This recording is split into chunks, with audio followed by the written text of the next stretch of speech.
Welcome to Moose Plays, everyone. I'm the Liquor Moose, and today we're going over our Season 3 Week 5 matchup against Alex, who is the coach of the Tillsoburg Trubbish team. So going over my team quickly, physically defensive Jellicent was by far my best check to Buzzwole. Unless it's carrying Thunder Punch, it didn't really touch Jellicent, as it resists its Bug Stab and is immune to its Fighting Stab, as well as resisting Fire and Ice Punch. I figured in this match that Sticky Web would be crucial, especially since I'm not running any Choice Scarf Pokemon, mostly for Azelf to sweep. I figured Sticky Webs would be fantastic in this match, so I went with Galvantula, and then past that, so it's got a Focus Sash, just so that way I would be able to guarantee getting up webs. Past that, though, it's got Thunder, because of the Compound Eyes, Bug Buzz for Stab, and then Volt Switch to try to run around his team. I'm pretty sure Alex didn't have a ground type on his roster. Oh, he has Torterra, but I didn't really think he'd bring Torterra. It kind of matched up poorly against my team.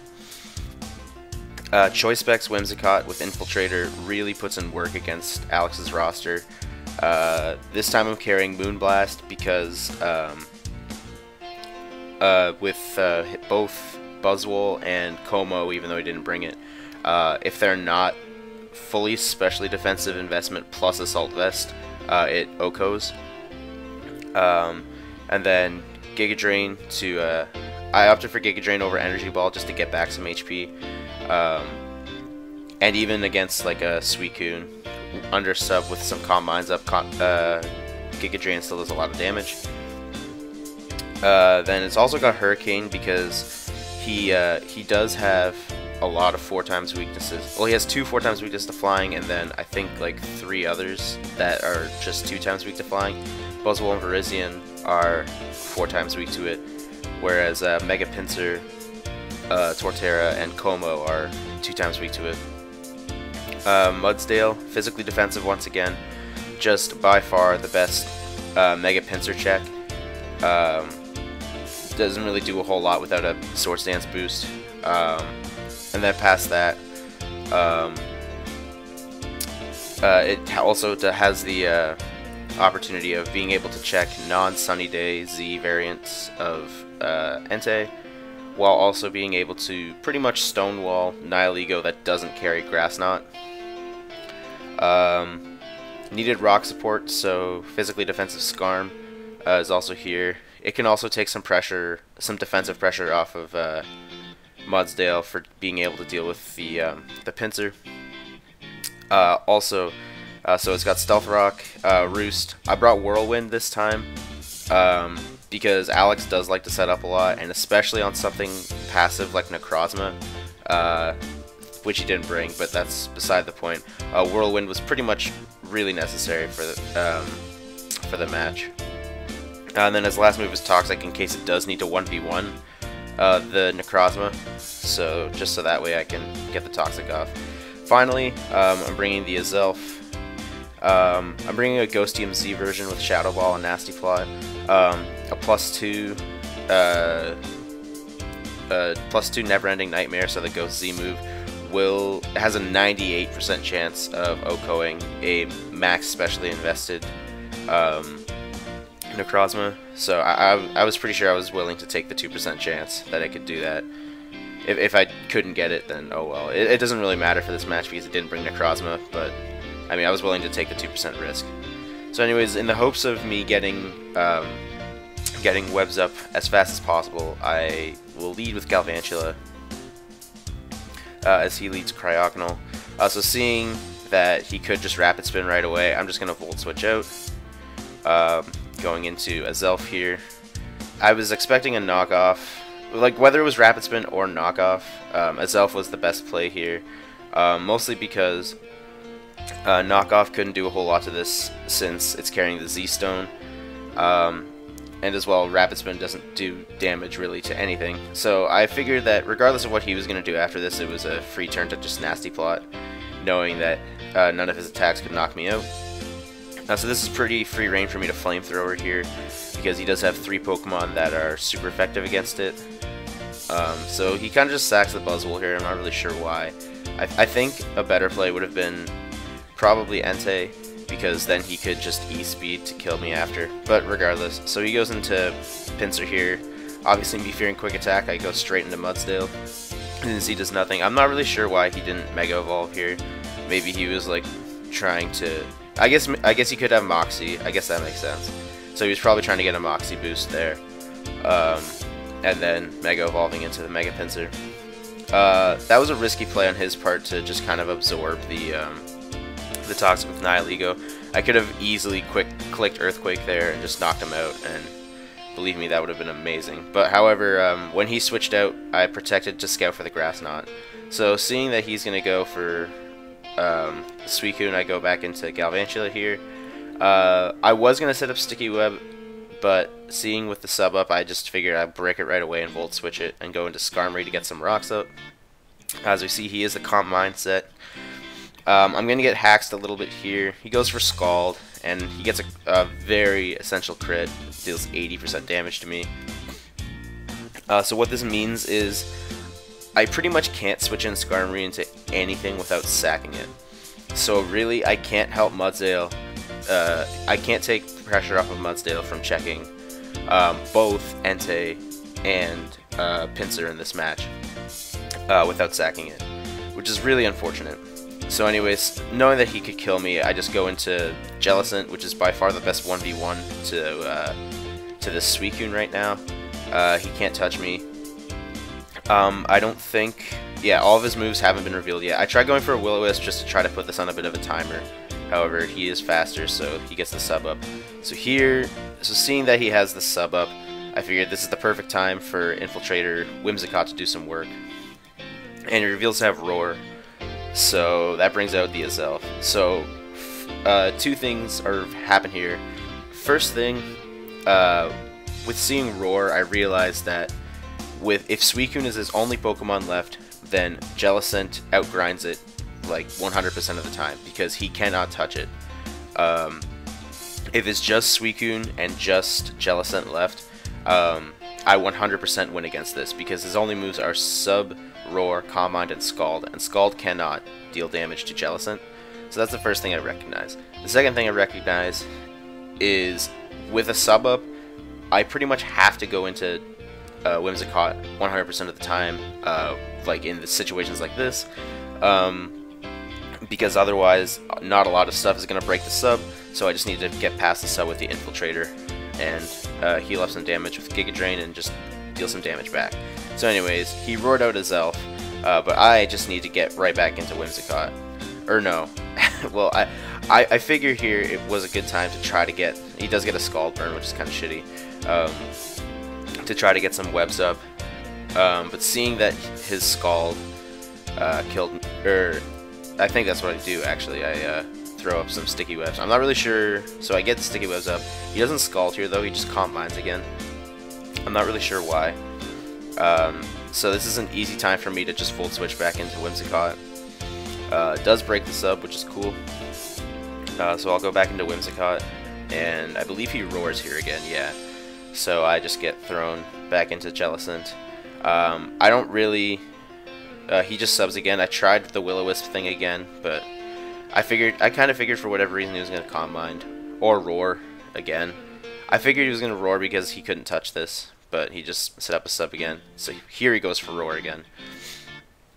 And Azelf comes out, and I just need to get back into Whimsicott right away.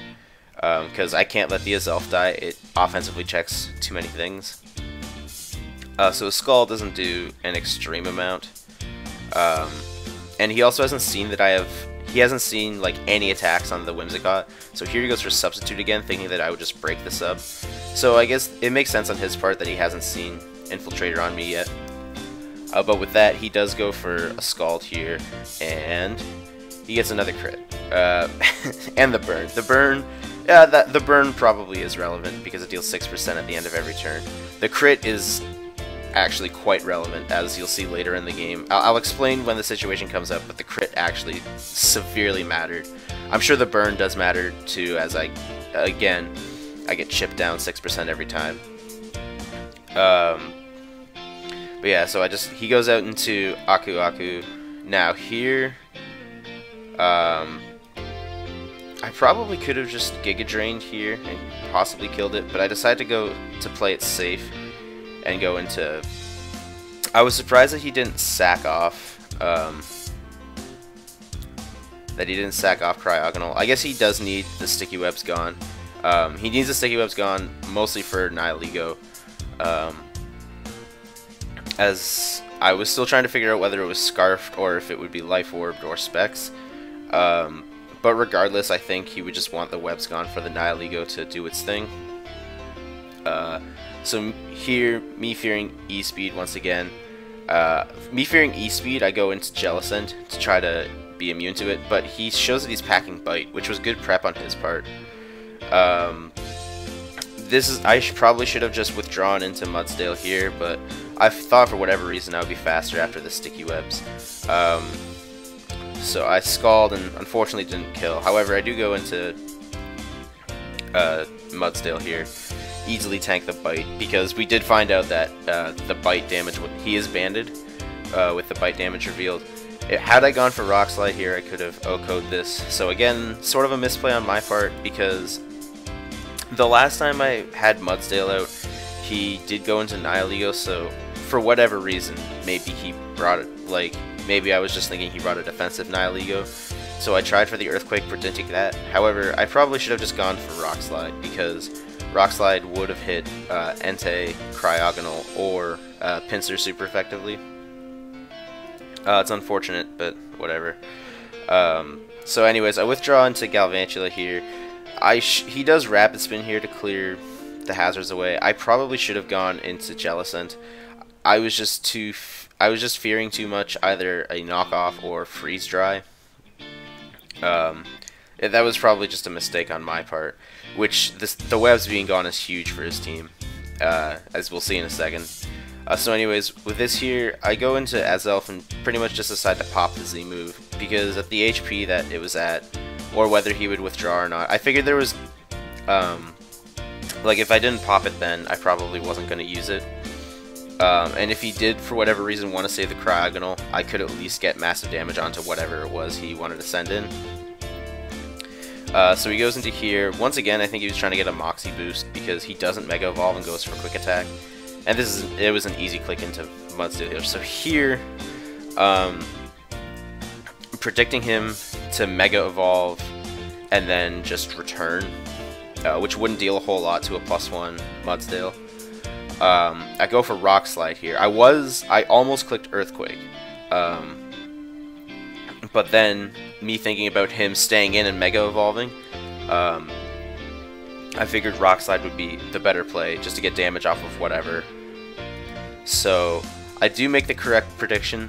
He does Swords Dance here, gutsy on his part to set up in front of Rock Slide, but we miss. I get hacks pretty hard in this game. But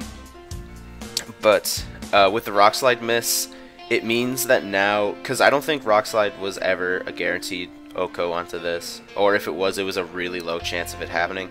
So basically what this means is I have to take 2 hits from this Pinsir instead of just 1, because had it hit here, I would have just been fine and would have been left at this HP. So this Rock Slide hits and goes down to here. So now at +2, I'm forced to protect in order to survive. So I have to heal back some health. Luckily, he didn't Swords Dance again. If he did, that might have been game right there. But so luckily, we survived the second hit, and then we Rock Slide here.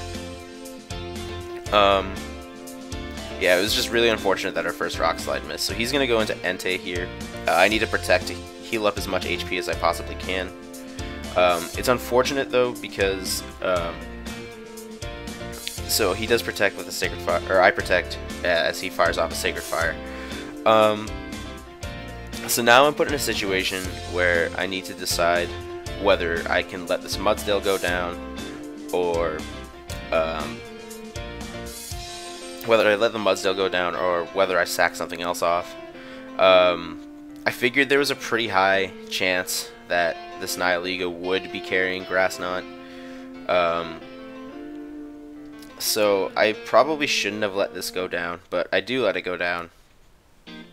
So now with that gone, I throw in his elf, and I revenge kill this with psychic, obviously.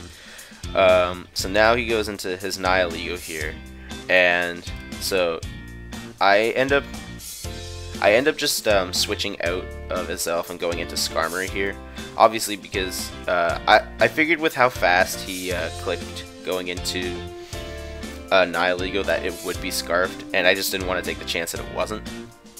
So I went to Skarmory here, pretty much sacking it at this point. The crit obviously didn't matter there, but like I said, had the crit from the Scald on Suicune not hit, I could have just taken off some pressure from the Mudsdale against the Pinsir.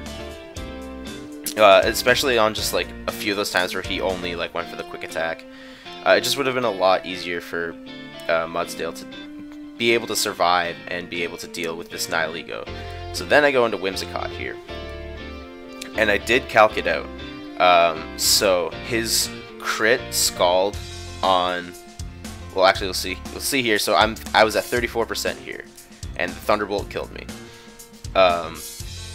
With the crit, when I'm at 34, the min roll at a +1 Nihilego, the min roll against this Whimsicott is 34%.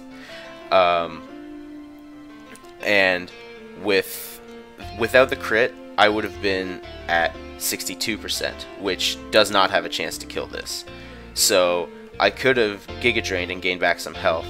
However, with the Scald critting and the burn knocking out, I believe it was another 18% of HP on top of that, I would have been able to survive that Thunderbolt, and I probably could have 1v1 this relatively well, or at least forced him to switch out into Suicune for this to take that out, and then I could have just dealt with this more easily. But yeah, the crit actually did matter from the Scald on the Suicune. So anyways, knowing that since it outsped Whimsicott, it was Scarfed, it was just GG at that point. I wasn't going to be able to outspeed it. Really frustrates me that I still can't beat Alex for whatever reason. But yeah, I'm going to come back really hard the next week. So unfortunately now we're 3-2. Going into week 6 is actually a week that I have 2 battles. The first battle is against my friend Kyle, who is the coach of the Waterloo Weaviles. That one's going to be dangerous because I have to face off against the likes of Garchomp, Tapu Lele, which is allowed in this league, and Mega Venusaur. And then my second match is against Liam, who coaches the Bravest Bird team, which is one of the 2 rain teams in the league. Liam went more of like the all-out version. Ty kind of just went with like a rain hybrid team, I guess. Like he's not pigeonholed into rain. I feel like Liam is pigeonholed into rain. So we'll see how that matchup goes. So anyways, keep your eye out on the channel for the next battle videos, and thanks for watching, and we'll see you next time.